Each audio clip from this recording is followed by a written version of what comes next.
राजकुमारी उर्मिला शहजादी अल्फिया को साथ लेकर उस गांव की ओर प्रस्थान करती है, उसी गांव की ओर जहां कभी उसकी बेटी नायरा झील के प्रबल प्रवाह में बह गई थी। रास्ते भर शहजादी के मन में उस ग्वाले संग बिताए क्षण बार बार स्मरण आते रहे। कहीं न कहीं उसके हृदय में उस ग्वाले के लिए प्रेम का अंकुर फूटने लगा था। वह मन ही मन सोचती, यदि वह ग्वाला अपनी भूल स्वीकार ले तो निश्चय ही उसे अपने हृदय का स्वामी अर्थात सोहर बना लूंगी। उधर राजा त्रिभुजन भी अपने सैनिकों के साथ नायरा की खोज में निकला हुआ था। जिस गांव में राजकुमारी उर्मिला और शहजादी अल्फिया पहुंची थीं, उसी गांव में संयोगवश वह ग्वाले का पुत्र भी किसी कार्यवश उपस्थित था। दोनों राजकुमारियां गांव में लोगों से पूछताछ कर रही थीं। तभी उस युवक ने उन्हें देखा। क्षण भर को मानो उसकी सांसें थम गईं। उसे भय हुआ कि यदि ये कुटिया तक पहुंच गए तो निश्चित ही नायरा उनके हाथ लग जाएगी। वह तत्काल अपनी कुटिया पहुंचा और नायरा को साथ लेकर बीच जंगलों से होते हुए दूसरे गांव की राह पकड़ ली, बिना अपने बूढ़े पिता को बताए। इधर राजकुमारी उर्मिला और शहजादी अल्फिया पूछताछ करते करते ग्वाले के झोपड़े तक पहुंची।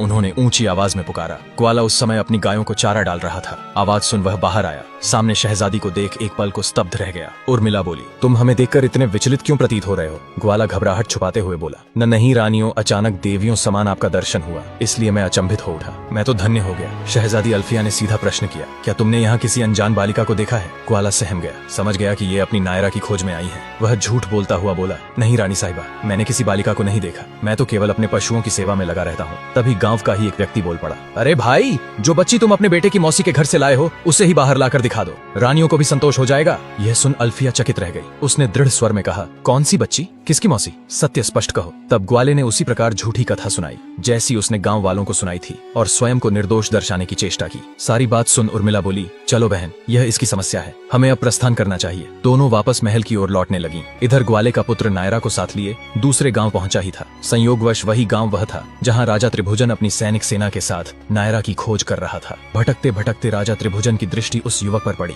और उसके गोद में नायरा पर। अब शहजादी अल्फिया राजकुमारी उर्मिला को संग लिए अपने राजमहल की ओर प्रस्थान कर रही थी। उसका उद्देश्य अपने पिता बादशाह से मिलना था, परंतु उसे कहां जा था कि उसके पिता जो कभी शाहों के शाह माने जाते थे, अब फकीरों सी दशा में जी रहे हैं। एक दुर्भाग्यपूर्ण चौसर के खेल में उन्होंने अपनी समस्त शानो शौकत, अपना वैभव और यहाँ तक कि अपना राज्य भी हार दिया था। अब उस राजमहल पर किसी महान बादशाह का नहीं, बल्कि एक निर्दयी, क्रूर और अघोर स्वभाव वाले राजा कंस का शासन था। जिस राज्य पर कभी बादशाह की सल्तनत थी, उसी राज्य की युवा कन्याओं और महिलाओं को यह नृशंस राजा जबरन उठवा ले जाता और उन पर अत्याचार करता। राज्य के लोग अपनी बेटियों और बहुओं को बचाने में असमर्थ थे। भय का ऐसा वातावरण था कि कोई उसका नाम तक लेने से कांप उठता। लोग बादशाह को कोसते हुए कहते, हे बादशाह, तूने किस दानव को हमारा राज्य सौंप दिया? आज हमारी इज्जत, हमारी बेटियां सब उसके जुल्म के नीचे कुचली जा रही हैं। इन कटु वचनों को सुन सुनकर बादशाह भीतर ही भीतर टूट चुके थे। दोनों राजकुमारियां जब राजमहल में प्रवेश हुई तो महल वीरान था। न कोई पहरेदार, न कोई सेवकबस, खामोशी और भय का सन्नाटा। जब वे भीतर पहुंची तो एक कोने में एक वृद्ध पुरुष दिखा और उसके समीप जमीन पर एक अचेत युवा लड़की पड़ी थी। वृद्ध का मुख क्रोध से तप रहा था। वह बार बार कह रहा था, उस पाखंडी राजा पर 52 वर्ष में 52 तरह की व्याधियां उतरें। उसका प्राण ऐसे निकले जैसे किसी जीवित मनुष्य के अंग प्रत्यंग एक एक कर काट दिए जाएं। ऐसी श्रापमयी बातें सुनकर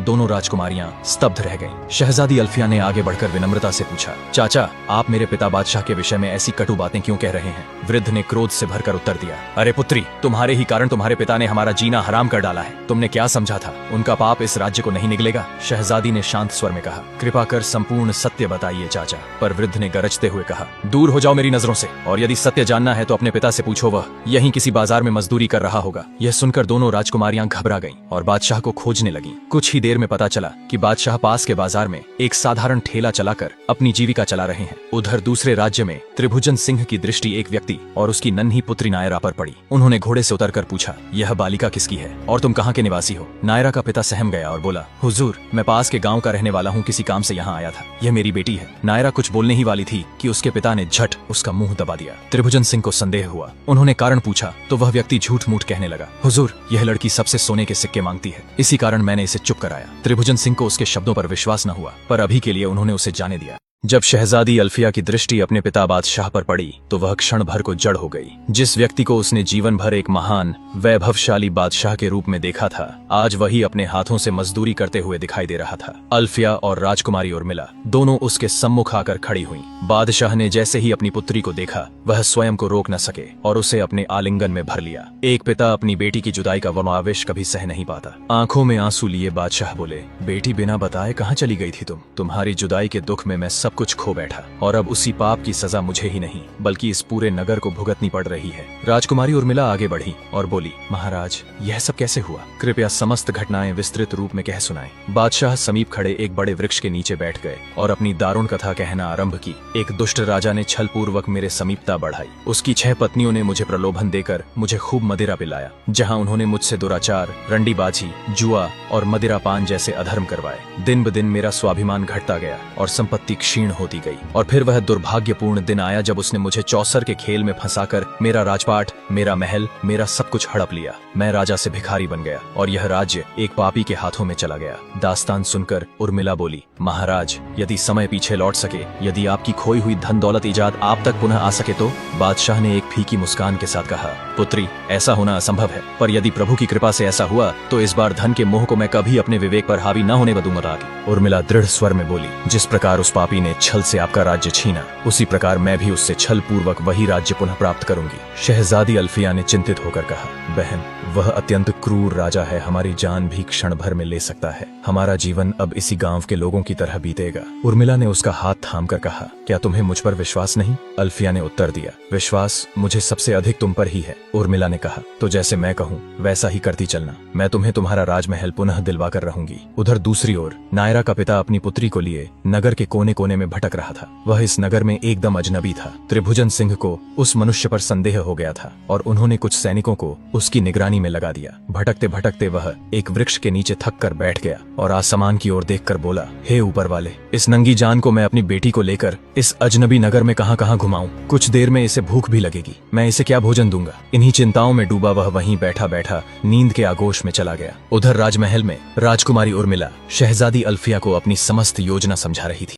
राजकुमारी उर्मिला की योजना सुनकर शहजादी अल्फिया घबरा उठी। वह बोली, उर्मिला तुम्हारा दिमाग सही सलामत है ना? ये कैसी योजना बता रही हो? वह नरभक्षी राजा तो एक ही रात में हम दोनों को यमलोक भेज देगा। क्या तुम्हें वह दृश्य याद नहीं जिस कन्या के साथ उस पापी ने महल में अत्याचार किया था? वह अब उठने तक की हालत में नहीं है। उर्मिला ने उसका हाथ थामकर दृढ़ स्वर में कहा, बहन यदि तुम्हें अपने पिता की इज्जत और हमारी सल्तनत वापस चाहिए तो यह कदम उठाना ही होगा और इसके अलावा कोई दूसरा मार्ग शेष नहीं है। यदि आज हम यह साहस नहीं करेंगे तो कल वह कंस राजा इस राज्य की हर युवा लड़की को अपनी वासना का आहार बना लेगा और धीरे धीरे यही पाप दूसरे राज्य, फिर तीसरे और चौथे राज्य तक फैल जाएगा। उर्मिला की बातें शहजादी अल्फिया के हृदय में उतर गईं। उसे एहसास हुआ कि उर्मिला सही कह रही है। वह योजना को अंजाम देने के लिए सहमत हो गई। अल्फिया ने फिर पूछा, ठीक है, परंतु हम महल के भीतर प्रवेश कैसे पाएंगे? महल तो सैनिकों से भरा रहता है। उर्मिला मुस्कुराई, वह दुष्ट राजा स्वयं हमें अंदर बुलाएगा, बस तुम मेरे बताए अनुसार चलना। उर्मिला ने बादशाह की ओर मुड़कर कहा, महाराज आपकी खोई हुई मर्यादा और सम्मान को मैं अवश्य लौटाऊंगी, आप बस धैर्य रखिए। बादशाह ने अल्फिया से पूछा, पुत्री यह वीर राजकुमारी कौन है? यह तो हमारे राज्य की प्रतीत नहीं होती। अल्फिया ने उत्तर दिया, पिताश्री इन्हें ऊपर वाले ने हमारी रक्षा के लिए भेजा है। इस बहन ने ही मुझे उस ढोंगी साधु के चंगुल से बचाया था। यदि यह न होती तो मैं आज आपके सामने न होती। बादशाह चौंक कर बोले, कौन साधु, कौन पापी? पुत्री तुम पूरी बात बताओ। उर्मिला बीच में बोली, महाराज अभी नहीं, समय शीघ्र बीत रहा है, हमें अपनी योजना का पहला चरण आरंभ करना होगा। शहजादी खुद बाद में सब कुछ बता दीजिएगा। इतना कहकर दोनों वहाँ से प्रस्थान कर गईं। उधर नायरा और उसका पिता अजनबी राज्य में भटकते भटकते भूख प्यास से व्याकुल हो उठे थे। थकान से निढाल होकर वे एक वृक्ष के नीचे सो गए। त्रिभुजन सिंह के सैनिक दूर से उनकी निगरानी कर रहे थे। जब उन्हें निश्चित हुआ कि वह व्यक्ति इस राज्य का निवासी नहीं और उसके हाव भाव अत्यंत संदिग्ध हैं, तो वे शीघ्र ही राजा त्रिभुजन सिंह को यह समाचार देने दौड़े। राजा का संदेह अब पक्का हो चुका था। उन्होंने आदेश दिया, उसे पकड़कर तुरंत हमारे समक्ष लाओ। निश्चय ही वह वही व्यक्ति है जिसकी खोज शहजादी अल्फिया कर रही है। सैनिक उसे पकड़ने के लिए तत्परता से निकल पड़े। इस ओर दोनों राजकुमारियां अपने रूप बदलती हैं। राजकुमारी उर्मिला और शहजादी अल्फिया दोनों ने एक साधारण गांव की युवतियों के समान फटे पुराने वस्त्र धारण किए। चेहरे पर धूल और आंखों में विवशता का भाव और फिर वे राजमहल की ओर प्रस्थान कर गए। अब प्रश्न ये है, क्या भाग्य इन दोनों राजकुमारियों का साथ देगा? क्या वे उस वासना लोलुप राजा के चंगुल से बच पाएंगी या वही राक्षस उन्हें अपना अगला शिकार बना लेगा? यह जानने के लिए बने रहिए अगले भाग के लिए। राधे राधे।